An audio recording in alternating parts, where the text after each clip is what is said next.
आरक्षण भी मुस्लिम समुदाय को चाहिए, देश भी मुस्लिम समुदाय को चाहिए, माइनॉरिटी कमीशन भी मुस्लिम समुदाय को चाहिए, सच्चर कमीशन भी मुस्लिम समुदाय को चाहिए, वक्फ बोर्ड भी मुस्लिम समुदाय को चाहिए। क्यों ये क्यों हो रहा है इस देश में? आपने एक देश ले लिया, उसके बाद वक्फ बोर्ड ले लिया, माइनॉरिटी कमीशन के नाम पर 5.5 लाख करोड़ रुपए मेरे देश के मेजोरिटी का पैसा, जो वैष्णो देवी मंदिर जितने हमारे मंदिरों का पैसा है 5.5 लाख करोड़ रुपए माइनॉरिटी को जाता है, वो माइनॉरिटी कमीशन के नाम पर, उसी सच्चर कमीशन के नाम पर माइनॉरिटी के बच्चों को 1-1 लाख रुपए दिया जाता है आईएएस बनने के लिए। क्यों? ये देश का हिंदू समाज पूछ रहा है क्यों हमारे साथ भेदभाव? क्यों? क्योंकि हम यादव हैं, ब्राह्मण है, बनिया है, दलित है, ठाकुर है, कुशवाहा है, पटेल है, इसके लिए हमारे बच्चों के हाथों में कटोरा दे दिया जा रहा है और उनको एक देश और उनके नाम पर देश का सारा खजाना लूटा दिया जा रहा है। क्यों? ये देश पूछ रहा है। और इस देश के हिंदुओं को कहना चाहता हूं जो बटे हुए हैं, ये सत्य है कि जब बटे हो तो कटे हो और कटोगे। सर, वक्फ बोर्ड को जो है अपना हक मानते हैं मुस्लिम समुदाय, कहते हैं हमारा हक है, हमें मिलना चाहिए और हमेशा से मिलता है। अपना हक मानते हैं वो वक्फ बोर्ड को। उनका हक पाकिस्तान ले लिया है, अब उनका हक कहाँ है? 116 करोड़ हिंदू हैं यहाँ इस देश में, उनका हक कहाँ है? वो अपना हक मांग रहे हैं, हमारा हक दो ना, हमारा अधिकार दो ना। मुसलमानों ने इस देश के लिए कुर्बानी दी, सब कहते हैं, तो सिर्फ भारत के लिए नहीं, पाकिस्तान के लिए भी कुर्बानी दी थी। अखंड भारत के लिए हिंदू मुसलमान मिलकर के लड़ाई लड़े थे और मुसलमानों ने अपना अधिकार पाकिस्तान ले लिया था। ये कौन सी राजनीति इस देश में हो रही है? क्योंकि हिंदू बेवकूफ है ना, वो यादव है, दलित है, ब्राह्मण है, बनिया है, कुशवाहा, पटेल, धोबी, कनौजिया सब बटे हुए हैं। ये उनको पूछो तो फलाने खान, हमारे पूछो फलाने तिवारी, फलाने यादव, फलाने शुक्ला, फलाने दलित, फलाने कुशवाहा, फलाने पटेल। यही जाति तुमको एक दिन इस देश में जैसे बांग्लादेश में हो रहा है वही वैसा ही तुम्हारा इस देश में होगा हिंदुओं, अगर अभी भी तुम नहीं जागे तो। हमने नरेंद्र मोदी को इसलिए नहीं बैठाया कि सड़कें बनानी है। मैं मोदी जी से कहना चाहता हूं, मैं देश की सरकार से कहना चाहता हूं कि हमने आपको कुर्सी इसलिए नहीं दी है कि आप जो है आप सड़क बनाइए। हम सड़क तो बनती है, बनती रहेगी। हमने आपको जिस काम के लिए भेजा है वो काम आपको करना पड़ेगा। इस देश में सनातन धर्म बोर्ड चाहिए और वक्फ बोर्ड को नस्तो नाबूद करना है हमारा। ये हम मुस्लिम पर्सनल लॉ बोर्ड कह रहा है कि हमारी जमीन है, हमारे मुस्लिम समुदाय की, हमारे वक्फ बोर्ड की जमीन है, आप सरकार का उसमें क्या लेना देना? पर्सनल लॉ बोर्ड, वक्फ बोर्ड आया कहां से? वक्फ बोर्ड जितने 57 इस्लामिक मुल्क है, कहां कहीं वक्फ बोर्ड है? नहीं है ना। भारत में ढोंग क्यों हो रहा है? ये फ्रॉड भारत में क्यों चल रहा है? दान में दी हुई जमीनें है ना, जो मुस्लिम समुदाय के अच्छे विकास के लिए दान में नहीं दी गई है, कब्जा की हुई है जमीन है, क्योंकि उनकी सरपस्त पार्टी कांग्रेस पार्टी थी जिसने उनको जो है वोट बैंक के लिए उनको कब्जा करवाया है। दान में नहीं दी गई हुई है, कोई अपनी जमीन दान में नहीं दे देता है। ये बेवकूफ बनाने का काम चल रहा है इस देश में और इस देश की जनता को समझने की जरूरत है कि नींद से जागो। कब तक सोओगे यार? कब तक जाति बटे रहोगे? तुम्हारा देश तुम्हारे हाथों से सरकता जा रहा है, लेकिन तुम जाति में बटे हुए हो। ओवैसी जी कह रहे हैं कि यदि वक्फ बोर्ड खत्म किया जाता है, उसमें संशोधन होता है, तो मुस्लिम समुदाय से उनकी मस्जिदें भी छीन ली जाएंगी, क्योंकि मस्जिदों के भी पेपर। कुछ नहीं है, मस्जिदें नहीं छीन जाएंगी। जो अवैध कब्जा है, जो गरीब मुसलमानों को अधिकार नहीं दे रहे हैं, सिर्फ एक माफिया राज चल रहा है वक्फ बोर्ड में, उस माफिया राज को खत्म करने के लिए सरकार वक्फ बोर्ड में संशोधन बिल ला रही है। ये मुसलमानों को भड़काने की एक नई साजिश है, नए तरीके से जो है साजिश है। जैसे उसको जो है शाहबानो के केस में जो है कांग्रेस पार्टी ने जो है मुसलमानों ने सरकार को डराया, कांग्रेस को, तो उन्होंने संविधान में संशोधन करके जो है ट्रिपल तलाक का कानून ले दिया था।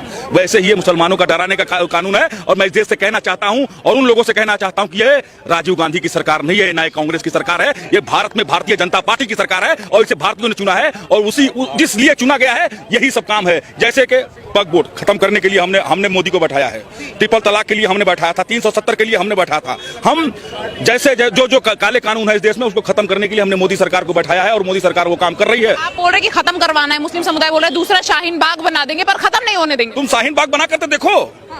अब देखो दिल्ली में राज्य डबल इंजन की सरकार है, महिला सीएम है, आप बनाओ तो डबल इंजन की सरकार दिल्ली में बैठी हुई है। शाहीन बाग बना करके देखो, समझ में आ जाएगा शाहीन बाग क्या चीज है। अब वो जमाना लद गए और मैं यही कहना चाहता हूं कि भारत में अगर फ्रॉडगिरी करोगे तो आज 5 वक्त पढ़ रहे हो, कल 15 वक्त पढ़नी पड़ेगी, फिर भी नहीं हो पाएगा।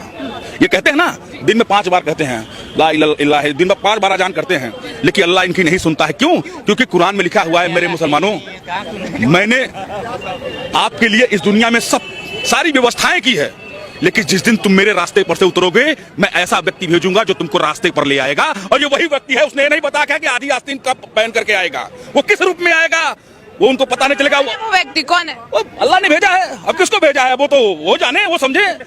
5 वक्त जो पढ़ रहे हैं, बार तो दिन में 5 वक्त पढ़ते हो ना, क्यों अल्लाह आपकी नहीं सुन रहा है? अल्लाह इसलिए नहीं सुन रहा है कि आप अल्लाह के प्रति ईमानदार नहीं हो, इसलिए अल्लाह आपकी नहीं सुन रहा है। वक्फ बोर्ड को खत्म नहीं होने देंगे, अपना धर्म बचाएंगे, वक्फ बोर्ड से उनका धर्म बचेगा। सर एक पत्रकार महोदय, मैं ये कह दूं, जो एक बड़ी सच्चाई, अगर वक्फ बोर्ड पे अंकुश नहीं लगाया जाए, वक्फ बोर्ड पे अगर अंकुश नहीं लगाया जाए तो एक बड़ी सच्चाई दुनिया के सामने आ जाएगी।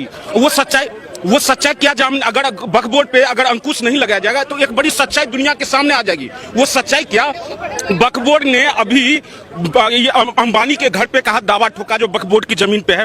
कुंभ मेला हुआ तो कहा जो ये क्या कहते हैं वक्फ बोर्ड की जमीन पर।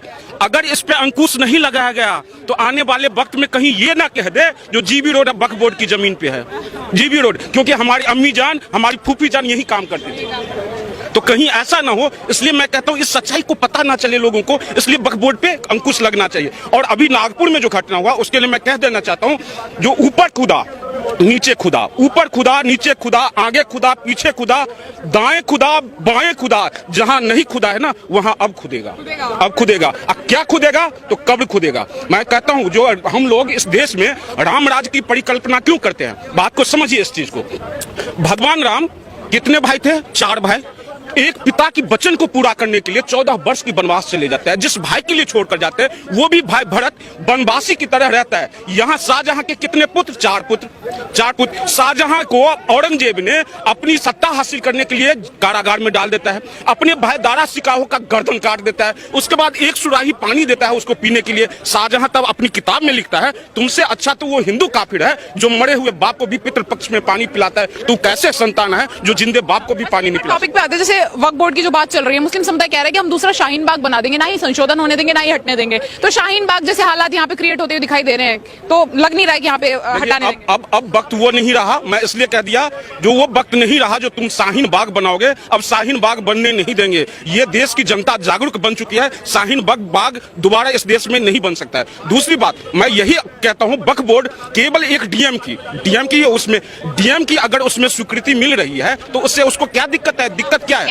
किसी गैर हिंदू का क्या लेना देना? अब यही देखिए, यही दोगलापंथी देखिए। जब कुंभ मेला हो रहा था, कह रहा है यहाँ पे क्या कहते हैं मुसलमानों की एंट्री क्यों नहीं होगी। लेकिन अगर वक्फ बोर्ड में कोई हिंदू आ जाए तो इससे इनको परेशानी है। इनकी दोगलापंथी देखिए। जो देश में अगर रोहिंग्या आ जाए इससे स्वीकार है, जो ये बाहरी लोग रोहिंग्या आकर इस देश में बस जाए ये स्वीकार है। लेकिन वक्फ बोर्ड में कोई गैर मुसलमान नहीं। पर्सनल लॉ बोर्ड करे, हमारी जमीन है, मुस्लिम समुदाय उसका कुछ भी करे, सरकार को क्या लेना देना? एक चीज देखिए, वक्फ बोर्ड के पास जो संपत्ति है उस संपत्ति का भला हिंदू को तो छोड़ दीजिए, किसी मुसलमान का अगर कोई 1 पैसा का भला हुआ हो तो आप बता दीजिए।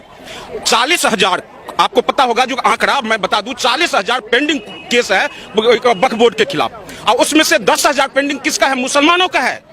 मुसलमान भी लोग कहता है जो वक्फ बोर्ड ने हमारी संपत्ति पर कब्जा करके बैठा हुआ है। और एक शादी किया हो, किसी मुसलमान का भला किया हो, किसी गरीब मुसलमान का अगर कोई भला किया हो तो आप बता दीजिए। ऐसा तो नहीं हुआ ना। मैं कहता हूं जब इस देश में कोरोना काल चल रहा था, उस कोरोना काल में सोमनाथ मंदिर ने दान दिया, माता वैष्णो देवी श्राइन बोर्ड ने दान दिया था, अक्षरधाम टेम्पल ने दान दिया था। क्या वक्फ बोर्ड ने 1 पैसा का दान दिया? नहीं दिया।